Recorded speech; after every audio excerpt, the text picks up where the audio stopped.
अस्सलाम वालेकुम, welcome to another video. आज हम बात करने जा रहे हैं ऑस्मो रेगुलेशन इन प्लांट्स पर। ऑस्मो रेगुलेशन इन प्लांट्स को स्टडी करने के लिए हमें डिफरेंट एनवायरनमेंट्स में देखना पड़ेगा कि पौधे जो हैं किस तरह अपने आप को अपने माहौल के मुताबिक डाले हुए हैं। तो माहौल के लिहाज से हमारे पास 4 डिफरेंट कैटेगरीज बनती हैं, जिसमें हमारे पास प्लांट्स का पहली कैटेगरी हाइड्रोफाइट्स की है। हाइड्रो का मतलब होता है वाटर, फाइट्स मींस प्लांट्स, यानी ये ऐसे पौधे हैं जो कि हाइपरटोनिक एनवायरनमेंट में रहते हैं, यानी जहाँ पे इर्द गिर्द पानी जो है वो ज़्यादा अवेलेबल है बनिस्बतन सोल्यूट्स के। सेकंड नंबर पे हम बात करेंगे मीज़ोफाइट्स की। मीज़ो का मतलब होता है मीडियम, इंटरमीडिएट, दरमियाना। तो ये ऐसे प्लांट्स हैं जो कि मॉडरेट एनवायरनमेंट में हमें मिलेंगे। थर्ड पे हमारे पास है जी हेलोफाइट्स, जिस तरह कि आप लोग की केमिस्ट्री से रिलेटेड टर्म है हेलाइट्स से, जो कि सॉल्ट्स होते हैं। तो ये ऐसे प्लांट्स होंगे जो कि हमारे पास क्या हैं, सिंपल हाइपरटोनिक एनवायरनमेंट में रहेंगे और जहाँ पे सोल्यूट की कंसंट्रेशन क्या होगी, ज़्यादा। चौथे नंबर पे हमारे पास है ज़ीरोफाइट। ज़ीरो वर्ड ज़ेरिक से निकला है, जिसका मतलब होता है ड्राई। तो ये ऐसे पौधे हैं जो कि टोटल ड्राई कंडीशन में हमें मिलेंगे, जहाँ पे पानी ना होने के बराबर होगा। अब देखेंगे कि किस तरह जो है अपने माहौल में रहते हुए इनकी बॉडी ने अडेप्ट किया है और कौन कौन से जो फीचर्स हैं जो इनको मदद कर रहे हैं अपने अपने माहौल में ऑस्मो रेगुलेट करने में। अब इसको समझाने के लिए मैंने इसको डिवाइड किया 5 पार्ट्स में। लाइक कंपैरेटिव स्टडी हम करेंगे चारों की। तो पहली चीज़ है एनवायरनमेंट के लिहाज से। नंबर 2 पे हम बात करेंगे सरफेस एरिया के लिहाज से। तीसरे नंबर पे स्टोमेटा है। चौथे नंबर पे क्यूटिकल है। और 5वें नंबर पे फिर हम इनकी एग्जांपल्स देख लेंगे। सबसे पहले हम देख लेते हैं एनवायरनमेंट को। तो जिस तरह कि मैंने आपको बताया कि हाइड्रोफाइट्स जो हैं they have to face flooding of water, यानी इनका जो एनवायरनमेंट है वो क्योंकि फ्रेश वाटर एनवायरनमेंट है, तो इनमें हमें ढेर सारा इनके एनवायरनमेंट में पानी देखने को मिलता है बनस्बतन सोल्यूट कंसनट्रेशन के, तो जिसकी बुनियाद पर they have to face the flooding of water. Second number पे मीज़ोफाइट्स पे हमने जिस तरह के मैंने बात की स्टार्ट में इंट्रोडक्शन में ही कि ये मॉडरेट अवेलेबिलिटी ऑफ वाटर में रहते हैं। मॉडरेट का मतलब ये हुआ कि समटाइम्स आपके पास पानी बहुत ज़्यादा भी अवेलेबल हो सकता है और समटाइम्स क्या है पानी की अवेलेबिलिटी ना होने के बराबर भी हो सकती है। तो पौधे को अब उस हिसाब से मैनेज करके चलना पड़ता है। तीसरे वो हैं जिन्हें मैं कहता हूँ कि ये अपने कैटेगरी के लिहाज से अगर बात की जाए तो सबसे जीनियस प्लांट्स हैं, क्योंकि ये सबसे स्वेयर हालात में रह रहे हैं। ये हमारे पास क्या है कि सॉयल में या पानी में जहाँ पे हाई सेलिनिटी यानी सोल्यूट कंसंट्रेशन पानी की निस्बत ज़्यादा पाई जाती है, तो ये वैसे इन्वायरमेंट में आपको मिलेंगे। और ये उस स्वेयर हालात में भी क्या है अपने आप को अपनी बॉडी को अडेप्ट किए हुए हैं और उसके मुताबिक क्या है वो वहाँ पे सरवाइव कर रहे हैं। फिर हम जनरली बात करते हैं कि जितने भी पौधे हैं उनको जो चीज़ें चाहिए उसमें कार्बन डाइऑक्साइड के अलावा फोटोसिंथेसिस के लिए वाटर रिक्वायर्ड है। तो ये ऐसे हालात में जी रहे हैं जहाँ पे पानी ना होने के बराबर है, ठीक है।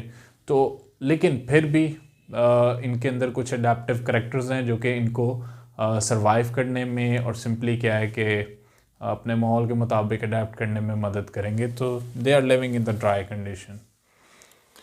सरफेस एरिया की बात की जाए तो यहाँ पे अब सरफेस एरिया की जिसकी मैं बात करना चाह रहा हूँ वो लीफ का सरफेस एरिया। अब लीफ का सरफेस एरिया इतना मैटर क्यों करता है, हम जानते हैं कि अगर पत्ता जो है पत्ते में वो स्पेसिफिक पोर्स हैं जिन्हें हम स्टोमेटा कहते हैं जो ट्रांसपरेशन को कंट्रोल कर रहे हैं। अगर जहाँ पे पानी की मिकदार ज़्यादा यानी हाइपोटोनिक है तो उसमें लीफ का सरफेस एरिया जितना ज़्यादा होगा तो उतना ज़्यादा ही उसमें नंबर ऑफ़ स्टोमेटाज होंगे, और जब नंबर ऑफ़ स्टोमेटा मौजूद होंगे तो वो इजीली क्या है एक्स्ट्रा वाटर को ट्रांसपायरेशन के थ्रू क्या कर सकेगा, बाहर निकाल पाएगा। तो उस लिहाज से सरफेस एरिया के लिहाज से हाइड्रोफाइट्स के लीव्स का सरफेस एरिया ज़्यादा है। फिर मीज़ोफाइट्स में आए तो लीफ का जो सरफेस एरिया वो मॉडरेट होता है, ठीक है। मैंने जिस तरह कि आपको पहले भी बताया कि मॉडरेट से मुराद ये है कि इंटरमीडिएट, समटाइम्स अवेलेबिलिटी बहुत अच्छी है और समटाइम्स अवेलेबिलिटी जो है वो ना होने के बराबर भी हो सकती है। तो पौधे को दोनों हालात के लिए तैयार रहना क्या है, ज़रूरी है। तो उस लिहाज से इनके लीफ भी इसी तरह जो हैं वो बनाए गए हैं और वो अडेप्टिव करैक्टर के तौर पे उनको मदद भी दे रहे हैं। हेलोफाइट्स में भी अगेन पानी की मकदार कम है, सोल्यूट की मकदार ज़्यादा है, तो सरफेस एरिया कम ही चलेगा और ज़ीरोफाइट्स भी समटाइम्स। अब इसमें दो कंडीशंस है ना, कुछ आपके पास ज़ीरोफाइट्स ऐसे भी हो सकते हैं जिन पे लीव्स ना लगें या लगते हैं तो वो शेड हो जाते हैं, क्योंकि अगर वो पत्तों को साथ रखेंगे तो फिर भी उनको कहीं ना कहीं ट्रांसपरेशन का प्रॉब्लम आ सकता है। तो उस चीज़ को मैनेज करने के लिए पत्तों का ना होना क्या है, ज़रूरी है। तो अगर लीफ है तो देन हम कहते हैं जी कि उनका सरफेस एरिया बहुत कम होगा। फिर बात आ जाती है स्टोमेटा की। तो स्टोमेटा की पोजीशन ज़्यादा मैटर करेगी और सेकेंडली उनका नंबर, और फिर देखा जाएगा कि वो कब किन हालात में ओपन रहते हैं, किन हालात में बंद रहते हैं। तो हाइड्रोफाइट्स में अगर मैं बात करूं तो हाइड्रोफाइट्स में देखा ये गया है कि स्टोमेटा, एक तो सरफेस एरिया लीफ का ज़्यादा था, जब लीफ का सरफेस एरिया ज़्यादा है तो उसके अंदर क्या है, स्टोमेटा भी, उनकी तादाद भी ज़्यादा होगी। और तादाद होने के साथ साथ देखा ये जाता है कि क्योंकि यहाँ पे फ्लडिंग ऑफ वाटर का सामना है, तो सिंपली वो स्टोमेटा को कोशिश करेगा कि हर वक्त ओपन रखे और ज़्यादा से ज़्यादा वाटर को क्या है उसके थ्रू ट्रांसपायर कर सके। तो ट्रांसपायरेशन का प्रोसेस स्टोमेटा के थ्रू होना है, तो इस वजह से यहाँ पे नंबर ऑफ स्टोमेटा भी ज़्यादा हैं। सेकेंडली उनका जो पोजीशन है वो लीफ के बिल्कुल अपर एपिडर्मल लेयर में है और वो तकरीबन हर टाइम पे ओपन है। और सेकेंड नंबर पे हमारे पास मीज़ोफाइट्स हैं। मीज़ोफाइट्स अगेन मॉडरेट एनवायरनमेंट के प्लांट्स हैं और इनको अपने माहौल के मुताबिक समटाइम्स स्टोमेटा को खुला रहने देना पड़ता है ताकि वो एक्सेस वाटर को निकाल सके, लेकिन जब हालात ज़्यादा अच्छे नहीं हैं तो then they have to close their stomata to manage in that condition. तो सिंपली क्या है कि उस टाइम पे फिर स्टोमेटा अपने आप को क्या रखते हैं, उनके उस कंडीशन में बंद रहते हैं। और इनकी पोजीशन की अगर बात की जाए तो ये लोअर एपिडर्मस में मिलते हैं। हेलोफाइट्स में भी कंडीशन सेम है, आपके पास stomata most of the time close रहेंगे। जब वाटर अवेलेबल है या ज़रूरत है ट्रांसपरेशनल पुल की तो देन वो उससे काम चलाएंगे, अदरवाइज स्टोमेटा की जो पोजीशन है वो लोअर एपिडर्मस में ही है। और इसी तरह ज़ीरोफाइट्स पर आएँ तो ज़ीरोफाइट्स में अगर लीव्स हैं तो स्टोमेटा समझे कि एक तो लोअर एपिडर्मस पे, सेकेंडली संकन होंगे और ये सादा अल्फाज में बताऊं तो ये खुलते नहीं हैं बिल्कुल भी, ठीक है।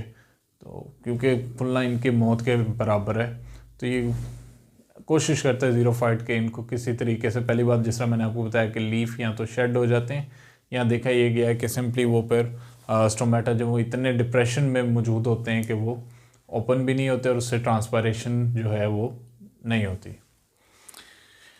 नंबर 4 पे हमारे पास क्यूटिकल है। क्यूटिकल की thickness again availability of water पे डिपेंड करती है। जितनी क्यूटिकल थिन होगी उतनी इंसुलेशन लेयर कम होगी, उतना ज़्यादा पानी के पास चांस है बाहर निकलने का। लेकिन हम देख रहे हैं कि हाइड्रोफाइट्स के अलावा जितने भी प्लांट्स हैं, वो मीज़ो हो जाए, वो हेलो है या ज़ीरो है, उनको क्या करना पड़ता है कि पानी को कंजर्व करने के लिए कोई ना कोई कह लें कि मैकेनिज़्म या फिज़ोलॉजिकल पार्ट चाहिए जो उनको मदद कर सके। तो सिंपली क्या है कि क्यूटिकल उसमें अपना रोल प्ले करता है। तो क्यूटिकल जो है इन केस ऑफ हाइड्रोफाइट्स ये थिन होती है, मीज़ोफाइट्स की कंडीशन में ना ज़्यादा थिक है ना ज़्यादा थिन है, क्योंकि मॉडरेट एनवायरनमेंट का ये प्लांट है। फिर अगर मैं बात करूँ हेलोफाइट्स की, तो हेलोफाइट्स में भी थिक आपके पास क्यूटिकल देखने को मिलती है और ज़ीरोफाइट्स में भी थिक ही मिलेगी, क्योंकि इनके हालात तकरीबन एक जैसे ही हो जाते हैं। ज़ीरोफाइट्स के पास पहली बार पानी नहीं है, हेलोफाइट्स के पास पानी होते हुए भी उसका इस्तेमाल उनके लिए करना मुश्किल है, नामुमकिन तो नहीं कहा जा सकता। वो फिर एक सिंपल रेगुलेटरी स्ट्रेटजी जो है अप्लाई करते हैं, जिसकी बुनियाद पे जो है वो सिंपली पानी को बॉडी तक पहुंचा पाते हैं।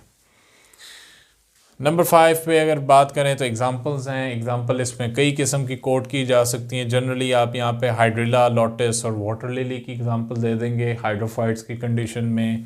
मीज़ोफाइट्स में आपके पास ब्रासिका है, रोज़ है, मैंगो है, और हेलोफाइट्स में चीनोपोडियम आ जाता है, और ज़ीरोफाइट्स में कैक्टस, यूफोर्बिया, एलोवेरा वगैरह उसके अंदर शामिल है। तो ये एक सिंपल सा वे था ऑस्मो रेगुलेशन इन प्लांट्स को समझने का। उम्मीद है कि आपको काफ़ी हद तक इससे रिलेटेड जो इन्फॉर्मेशन रिक्वायर्ड थी वो मिल चुकी होगी। तो ये आज की हमारा टॉपिक था।